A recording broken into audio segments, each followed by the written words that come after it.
എല്ലാ സഹോദരങ്ങൾക്കും നമ്മുടെ യൂട്യൂബ് ചാനലിലേക്ക് സ്വാഗതം. അപ്പോൾ എന്താണെന്ന് വെച്ചാൽ നമ്മുടെ നാട്ടിൽ, പ്രത്യേകിച്ച് നമ്മുടെ കേരളത്തിൽ ഇത് എന്തൊക്കെയാണ് നടക്കുന്നതെന്ന് എത്ര ചിന്തിച്ചിട്ടും പിടികിട്ടുന്നില്ല.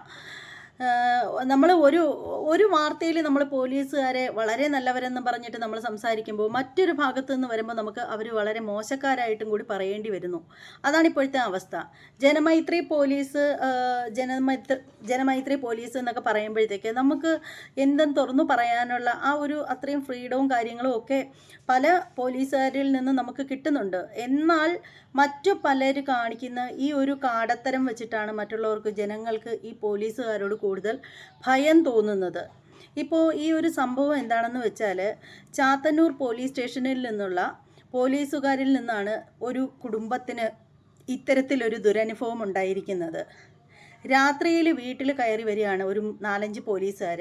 അതിൽ ഒരു പോലീസുകാരൻ യൂണിഫോമിൽ പോലും അല്ലായിരുന്നു. എന്നിട്ട് പാതിരാത്രിയിൽ, അതും സന്ധ്യയ്ക്കൊന്നും അല്ല, പാതിരാത്രിയിൽ ഫാമിലി കിടന്നുറങ്ങുന്ന ആ ഒരു സമയത്ത് വന്നിട്ട് വാതിലിൽ മുട്ടി വിളിക്കുകയാണ്. വീട്ടുകാർ വന്നിട്ട് വാതിൽ തുറക്കാനായിട്ട് ശ്രമിക്കുന്ന ആ ഒരു സമയത്ത്, കുറച്ചൊന്ന് അങ്ങോട്ട് തുറക്കുന്ന സമയത്ത് തന്നെ അവർ ബലമായിട്ട് തള്ളി അങ്ങ് തുറക്കുകയാണ് ഈ പോലീസുകാർ.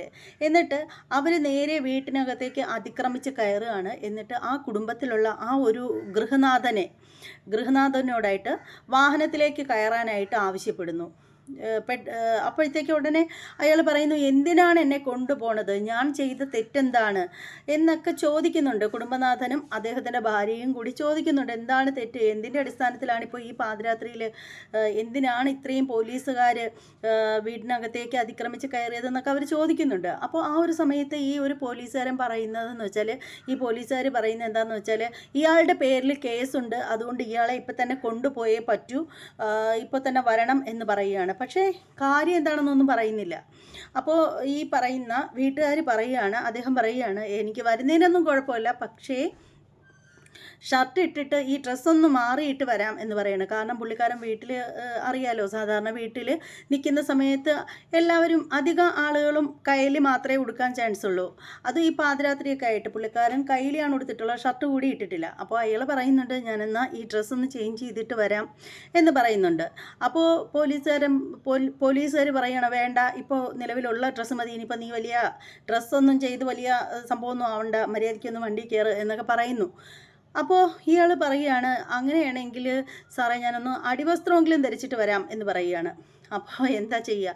അപ്പോൾ ഉടനെ ഈ പോലീസുകാർ പറയുകയാണ്, നീ അടിവസ്ത്രം ധരിക്കുന്നെങ്കിൽ ധരിച്ചോ, അതിലൊന്നും കുഴപ്പമില്ല, പക്ഷേ ധരിക്കുന്നെങ്കിൽ ഇപ്പോൾ ഇവിടെ എല്ലാവരുടെയും മുന്നിൽ വെച്ച് തന്നെ ധരിക്കണം എന്ന് പറയുകയാണ്. എന്ത് തെമ്മാടിത്തരം ഇതിന് പറയാനൊക്കൂ, അല്ലേ? ഇത്രയും ആളുകളുടെ മുന്നിൽ വെച്ച്, നിലവിൽ അദ്ദേഹത്തിൻ്റെ ഭാര്യയുണ്ട്, അത് പോട്ടെ എന്ന് വിചാരിക്കാം, അവിടെ അദ്ദേഹത്തിൻ്റെ മകളുണ്ട്, പിന്നെ ബാക്കി 4-5 പോലീസുകാരുണ്ട്. ഇത്രയും പേരുടെ മുന്നിൽ വെച്ചിട്ട് അടിവസ്ത്രം ധരിക്കണം എന്ന് പറഞ്ഞാൽ അത് വല്ലാത്തൊരു പറച്ചിലായിപ്പോയില്ലേ? എന്നാലും ഇത് കണ്ടിട്ട്, ഈ പോലീസുകാരുടെ എല്ലാം ധാർഷ്ട്യം കണ്ടിട്ട് അദ്ദേഹത്തിൻ്റെ മകൾ ഉറച്ച് നിലവിളിച്ച് കരയുകയാണ്, ഏങ്ങി കരയുന്നുണ്ട്. അങ്ങനെ ഇദ്ദേഹത്തിൻ്റെ ഒരു നിർബന്ധത്തിന് വഴങ്ങി അദ്ദേഹം മുറിയിലേക്ക് കയറി പോവുകയാണ് ആ ഒരു അടിവസ്ത്രവും കൊണ്ട് ധരിക്കാനായിട്ട്. അപ്പോൾ ഈ പോലീസുകാരെല്ലാവരും കൂടി ചാടി കയറി കൂടെ പോകുന്നുണ്ട്. ഒരു ക്രിമിനലിനെ പിടിക്കാൻ കാണിക്കുന്ന ആ ഒരു ഒരു വെപ്രാളം ഉണ്ടല്ലോ, അതാണ് പോലീസുകാർ കാണിക്കുന്നത്. അപ്പോൾ പുള്ളിക്കാരനകത്ത് കയറുന്നു. അകത്ത് കയറിയിട്ട് പിന്നെ ഈ പറയുന്ന അടിവസ്ത്രം ധരിക്കുന്നു. അതിനുശേഷം ഒരു ഷർട്ട് എടുത്തിട്ട് തന്നെ അത് ധരിക്കാൻ സമ്മതിക്കുന്നില്ല. വേണ്ട, നീ ഈ കോലത്തിൽ പോക്കുവയിലടിക്കുകയാണ്, ഈ ഒരു കോലത്തിൽ വന്നാൽ മതി, നീ ഇനി കൂടുതൽ വസ്ത്രമൊന്നും ധരിക്കണ്ട എന്നൊക്കെ പറയുന്നെങ്കിലും അദ്ദേഹം അതിന് കൂട്ടാക്കുന്നില്ല. ആ സമയത്ത് ഭാര്യയും മകളും കൂടി വീഡിയോ എടുക്കുകയാണ്, ഈ സംഭവങ്ങളൊക്കെ കൂടി വീഡിയോ എടുക്കുകയാണ്. എന്നിട്ട് ഈ പുള്ളിക്കാരൻ ഈ വസ്ത്രമൊക്കെ എങ്ങനെയെങ്കിലും ധരിച്ചു, എന്നിട്ട് പിടികൂടുകയാണ്. ഇതിനകത്ത് എടുത്തു പറയേണ്ട ഒരു കാര്യമെന്ന് പറഞ്ഞാൽ, വനിതാ പോലീസ് കൂടാതെയാണ് ഈ പോലീസുകാരെല്ലാവരും കൂടി ഈ ഒരു ഫാമിലി ആയിട്ട് കിടക്കുന്ന സ്ത്രീയും, അതായത് ഇദ്ദേഹത്തിൻ്റെ ഭാര്യ ഭാര്യയും മകളും കൂടി കിടക്കുന്ന മുറിയിലേക്ക് അതിക്രമിച്ച് ഇവരെല്ലാവരും കൂടി കയറി വന്നത് എന്നുള്ളത് ശ്രദ്ധിച്ച് എടുത്തു പറയേണ്ട ഒരു കാര്യമാണ്. കാരണം അത് ഒട്ടും ശരിയായ കാര്യമല്ല, ഒട്ടും അഭിമാനം തോന്നുന്ന ഒരു കാര്യമല്ല. കാര്യം എന്ന് വെച്ചാൽ ഒരു ഭാര്യയും കുട്ടിയും കിടക്കുന്ന, അതോ ഒരു പെൺകുട്ടി അത്യാവശ്യം വലിയൊരു മോളാണ്, ആ ഒരു മകൾ കിടക്കുന്ന മുറിയിലേക്ക് ഒരു കാരണവശാലും വനിതാ പോലീസ് ഇല്ലാതെ പോലീസുകാർ വരുന്നത് ശരിയല്ല. എന്നിട്ട് പോലും അവരതൊന്നും നോക്കാണ്ട് മുറിയിലേക്ക് അതിക്രമിച്ച് കയറുകയാണ്. വാറണ്ട് പോലും ഇല്ല, ഇദ്ദേഹത്തെ പിടിച്ചുകൊണ്ട് പോകാനുള്ള വാറണ്ടോ ഒന്നുമില്ല. എന്നിട്ട് ഈ ഫാമിലിയിലുള്ള മകളും ഭാര്യയും ഇദ്ദേഹവും ഈ പ്രതി എന്ന് പറയുന്ന ആളും ആവുന്നത് കണക്ക് ചോദിക്കുന്നുണ്ട്, എന്താണ് എൻ്റെ പേരിൽ ആരോപിച്ചിരിക്കുന്ന തെറ്റ്, എന്ത് തെറ്റാണ് ഞാൻ ചെയ്തത്, എന്ത് തെറ്റിൻ്റെ അടിസ്ഥാനത്തിലാണ് എന്നെ പിടിച്ചുകൊണ്ട് പോകുന്നതെന്നൊക്കെ അവർ ചോദിക്കുന്നുണ്ട്. പക്ഷേ അപ്പോഴും അതിനൊന്നും മറുപടിയില്ല. അത് അങ്ങോട്ട് പോകുമ്പോൾ നിനക്ക് മനസ്സിലായിക്കോളും എന്ന് മാത്രമാണ് ഈ പോലീസുകാർ പറയുന്നത്. അങ്ങനെ അദ്ദേഹത്തെ അടിവസ്ത്രം പോലും പിന്നീട് അദ്ദേഹം വേറൊരു മുറിയിൽ പോയി, പോലീസുകാരെല്ലാവരും കൂടെ പോകുന്നു. എന്നിട്ട് ഈ വസ്ത്രമൊക്കെ ധരിക്കുന്നു. എന്നിട്ട് പോകുന്ന സമയത്ത് അദ്ദേഹത്തിന് കുടിക്കാനായിട്ട് വെള്ളം ചോദിക്കുന്നു. ആ വെള്ളം ചോദിക്കുന്ന സമയത്ത് പോലീസുകാർ പറയുന്ന, നീ വെള്ളമൊന്നും കുടിക്കേണ്ട, നീ പോവാന്നും പറഞ്ഞിട്ട് അവർ ധൃതി വയ്ക്കുകയാണ്. അപ്പോൾ ആ സമയത്ത് അദ്ദേഹത്തിൻ്റെ ഭാര്യ പറയുന്നുണ്ട്, പറ്റില്ല, വെള്ളം അദ്ദേഹത്തിന് ഇത്തിരി കൊടുത്തിട്ട് കൊണ്ടുപോകാം, എന്താ അദ്ദേഹം മനുഷ്യനല്ലേ സാറേ, അദ്ദേഹം ഒരു തെറ്റും ചെയ്തില്ലല്ലോ എന്നൊക്കെ പറഞ്ഞിട്ട് അദ്ദേഹത്തിൻ്റെ ഭാര്യയുടെ നിർബന്ധത്തിന് വഴങ്ങി കുറച്ച് വെള്ളം കുടിക്കാൻ കൊടുക്കുന്നുണ്ട്. വെള്ളമൊക്കെ കുടിക്കാൻ കൊടുത്തിട്ട് അപ്പോൾ ആ ഒരു മകളെന്ന് പറയുന്നത് വളരെ ഉച്ചത്തിൽ കരയുന്നുണ്ട്. എന്നിട്ട് അവർ ആരെയൊക്കെയോ കോണ്ടാക്റ്റ് ചെയ്യാനായിട്ട് ശ്രമിക്കുന്നുണ്ട്. പക്ഷേ ഇദ്ദേഹത്തെ ഫോൺ വിളിക്കാനോ ഒന്നിനും സമ്മതിക്കുന്നില്ല. ഈ പോലീസുകാരെല്ലാവരും കൂടി ബലമായിട്ട് അദ്ദേഹത്തെ കൊണ്ടുപോവുകയാണ്. ഈ ഒരു മകളും ഭാര്യയും കൂടി അവിടെ കിടന്ന് ഭയങ്കര കരച്ചിലും ബഹളവും. ഇറങ്ങി പോകുന്ന സമയത്ത് ഇദ്ദേഹം ചെരുപ്പ് നോക്കുന്നുണ്ട് ഇടാനായിട്ട്. എനിക്ക് ചെരുപ്പ് നോക്കണം എന്ന് പറയുമ്പോൾ, ചെരുപ്പിടണം എന്ന് പറയുമ്പോൾ, എന്തിനിടാ ചെരുപ്പിടുന്നത്, അതിൻ്റെ ഒന്നും ഒരു ആവശ്യമില്ല, നടക്കട അങ്ങോട്ട് എന്ന് പറഞ്ഞിട്ട് ഒരു പരുക്കം മട്ടിലുള്ള സംസാരമാണ്. പക്ഷെ അദ്ദേഹം പറയുന്നുണ്ട്, ഇല്ല സാറേ, ഞാൻ ചെരുപ്പിടാതെ ഞാൻ വരില്ല, എനിക്ക് ചെരുപ്പിട്ടേ വരാൻ പറ്റൂ, ഞാൻ ഇറങ്ങി ഓടത്തൊന്നുമില്ല എന്നൊക്കെ പറയുന്നു. അങ്ങനെ ഇദ്ദേഹത്തെ സ്റ്റേഷനിലേക്ക് കൊണ്ടുപോകുന്നു.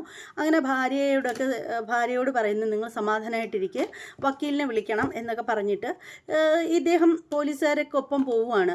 അങ്ങനെ അവിടെ സ്റ്റേഷനിൽ ചെന്ന് കഴിയുമ്പോൾ എന്താണ് അവിടെ നടക്കുന്ന ഒരു ട്വിസ്റ്റ് എന്ന് പറഞ്ഞാൽ, സ്റ്റേഷനിൽ കൊണ്ട് ചെന്നതിന് ശേഷം അവിടുത്തെ കമ്പ്യൂട്ടറിൽ നോക്കുമ്പോൾ ഇദ്ദേഹത്തിൻ്റെ പേരിൽ യാതൊരു തരത്തിലുള്ള ഒരു കേസും അവിടെ ഇല്ല എന്നുള്ളതാണ്. ഒരു തെറ്റിദ്ധാരണയുടെ പുറത്ത് ഒരു വീടിനുള്ളിൽ അതിക്രമിച്ച് കയറി ഇദ്ദേഹത്തെ പിടിച്ചുകൊണ്ട് പോയിരിക്കുകയാണ്. ആര്? ചാത്തന്നൂർ പോലീസ്. ഇവരുടെ സ്റ്റേഷൻ പരിധിയിൽ പോലുമല്ല ചാത്തന്നൂർ പോലീസ് സ്റ്റേഷൻ വരുന്നത് എന്നുള്ളതാണ് ഏറെ ശ്രദ്ധിക്കേണ്ട ഒരു കാര്യമെന്ന് പറയുന്നത്. അങ്ങനെ പോലീസ് സ്റ്റേഷനിൽ ചെന്നതിന് ശേഷം അറിയുന്നു കേസില്ല എന്നറിയുന്നു. പിന്നീട് ഇവരുടെ വക്കീലിനെ ഇവർ ഹാജരാക്കാനായിട്ട് തുടങ്ങുന്ന സമയത്ത് വീട്ടിൽ വിളിക്കാനായിട്ട് ഇദ്ദേഹം ചോദിക്കുകയാണ്. ഒരുപാട് തവണ പോലീസുകാരോട് പലരോടും ഫോൺ ചോദിക്കുന്ന സമയത്ത്, വിളിക്കാനായിട്ട് ഫോൺ ചോദിക്കുന്ന സമയത്ത് പറയുന്നു അവിടെ ഇരിക്കുന്ന ലാൻഡ് ഫോണിൽ നിന്ന് വിളിക്കാൻ പറയുന്നുണ്ട്. അപ്പോൾ ഇവർ വിളിക്കാനായിട്ട് നോക്കുമ്പോൾ ആ ഒരു ലാൻഡ് ഫോൺ പ്രവർത്തനരഹിതമാണ്, എന്നിട്ട് പോലും അതിൽ നിന്ന് വിളിക്കാനാണ് അവർ പറഞ്ഞത്. പിന്നീട് ഒടുവിൽ കുറേ സമയം കഴിയുമ്പോഴത്തേക്ക് ഇദ്ദേഹം നിർബന്ധിച്ച് ചോദിക്കുന്നതിൻ്റെ അടിസ്ഥാനത്തിൽ ആരോ മനസ്സലിഞ്ഞ് ഒരു ഫോൺ കൊടുക്കുകയാണ്, സംസാരിക്കാനായിട്ട് അവരുടെ മൊബൈൽ കൊടുക്കുന്നു. അങ്ങനെയാണ് വീട്ടിൽ വിളിച്ചിട്ട് കേസില്ല എന്നുള്ള കാര്യം വീട്ടിൽ വിളിച്ച് ഇദ്ദേഹത്തിന് പറയാൻ സാധിക്കുന്നത്. അങ്ങനെ 3 മണിയാവുമ്പോഴത്തേക്ക് ഈ പോലീസുകാർ പറയുകയാണ്, ഒരു പ്രശ്നമില്ല, നിങ്ങളുടെ പേരിൽ കേസൊന്നുമില്ല, അതൊരു തെറ്റിദ്ധാരണയുടെ പുറത്തായിരുന്നു, പൊയ്ക്കോളാൻ പറയുകയാണ്. എന്തല്ലേ. അങ്ങനെ ഇദ്ദേഹം അതിന് മുമ്പായിട്ട് നടന്നൊരു രസകരമായിട്ടുള്ളൊരു കാര്യം എന്ന് വെച്ചാൽ, നമ്മൾ പറയുമ്പോൾ രസകരമായിട്ട് എന്ന് പറയും, പക്ഷേ അനുഭവിക്കുന്നവർക്കറിയാം അതിൻ്റെ ആഴം എത്രത്തോളമാണെന്ന്. അദ്ദേഹം അവിടെ വെച്ചിട്ട് കുടിക്കാനായിട്ട് ഒരിത്തിരി വെള്ളം ചോദിച്ചു. അപ്പോൾ ആ വെള്ളം ചോദിച്ച സമയത്ത് അവിടെ നിന്ന ഒരു വനിതാ പോലീസ് എന്നാണ് പറയുന്നത്. ആ ഒരു വനിതാ പോലീസ് പറഞ്ഞത് എന്താണെന്ന് വെച്ചാൽ, വെള്ളമൊന്നുമില്ല, നിങ്ങൾക്ക് വെള്ളം വേണമെങ്കിൽ അങ്ങോട്ട് പോയി മുള്ളി കുടിക്കുക എന്നാണ് പറഞ്ഞത്. എന്തല്ലേ, ഒരു മനുഷ്യൻ്റെ മുഖത്ത് നോക്കി മുള്ളി കുടിക്കൂ എന്ന് പറയുന്ന ആ ഒരു പോലീസുകാരിയെ നാമിച്ചിരിക്കുക കേട്ടോ. എന്ത് വർത്താനം പറഞ്ഞത് എന്ന് എനിക്ക് മനസ്സിലാവുന്നില്ല. അല്ലെങ്കിൽ വെള്ളം കൊടുക്കണ്ട, എന്നാലും ഇങ്ങനെയൊക്കെ പറയാൻ, ഒന്നുകിൽ ഇയാൾ ഏതെങ്കിലും കൊലക്കുറ്റം ചെയ്ത പ്രതിയാണെങ്കിൽ ആ പറയുന്നതിന് കേൾക്കാൻ ഒരു അന്തസ്സുണ്ട്. ആരെങ്കിലും പീഡിപ്പിച്ചിട്ട് വന്ന ഒരാളാണെങ്കിൽ കേൾക്കാൻ പിന്നെ ഒരു മര്യാദയുണ്ട്. ഇത് ഒരു തെറ്റും ചെയ്യാതെ വീട്ടിൽ കിടന്നുറങ്ങിയ മനുഷ്യനെ പാതിരാത്രി കൊണ്ടുവന്ന് പോലീസ് സ്റ്റേഷനിൽ കൊണ്ടുവന്നിട്ട് ഒത്തിരി വെള്ളം ചോദിച്ചപ്പോൾ മൂത്രം ഒഴിച്ച് പെടുത്ത് കുടിക്കാൻ പറയുന്നത് എത്ര മര്യാദയുള്ള ഒരു കാര്യമാണ്. എന്ത് തന്നെയാണെങ്കിലും അദ്ദേഹം ഇപ്പോൾ നിലവിൽ പോലീസ് സ്റ്റേഷനിൽ നിന്നൊക്കെ 3 മണിയായപ്പോൾ അദ്ദേഹത്തോട് പോകാൻ പറഞ്ഞു. അങ്ങനെ ഇപ്പോൾ അദ്ദേഹത്തിൻ്റെ കുടുംബത്തുണ്ട്. പക്ഷേ അദ്ദേഹം ആരെയും വെളിയിൽ വെറുതെ വിടാൻ തയ്യാറല്ല. അദ്ദേഹം നിലവിൽ കേസുമായിട്ട് മുന്നോട്ട് പോകാനാണ് അദ്ദേഹം തീരുമാനിച്ചിരിക്കുന്നത്. എന്തായാലും അത് വളരെ നല്ല കാര്യമാണെന്നാണ് എനിക്കും പറയാനുള്ളത്. കാര്യം എന്താണെന്ന് വെച്ചാൽ ഇത്തരത്തിലുള്ള കുറ്റങ്ങൾ പോലീസുകാർ ചെയ്താലും സാധാരണ മനുഷ്യർ ചെയ്താലും മനുഷ്യർക്ക് മാതൃകയാവേണ്ടവരാണ് പോലീസുകാർ. അപ്പോൾ അവർ തന്നെ ചെയ്താലും തെറ്റ് തന്നെയാണ്. ഈ ഒരു വിഷയത്തിൽ നിങ്ങളുടെ അഭിപ്രായം എന്താണെങ്കിലും ഒന്ന് കമൻറ്റ് ചെയ്തേക്കൂ. അതുപോലെ നമ്മുടെ ചാനൽ ഇതുവരെ സബ്സ്ക്രൈബ് ചെയ്തിട്ടില്ലാത്ത ആളുകളൊക്കെ ഉണ്ടെങ്കിൽ എത്രയും പെട്ടെന്നൊന്ന് സബ്സ്ക്രൈബ് ചെയ്ത് ബെല്ലൈക്കൻ കൂടി ഒന്ന് പ്രസ് ചെയ്തേക്കണം. അപ്പോൾ ഇനി മറ്റൊരു വീഡിയോയുമായിട്ട് കാണാം. അതുവരെ എല്ലാവർക്കും ബൈ.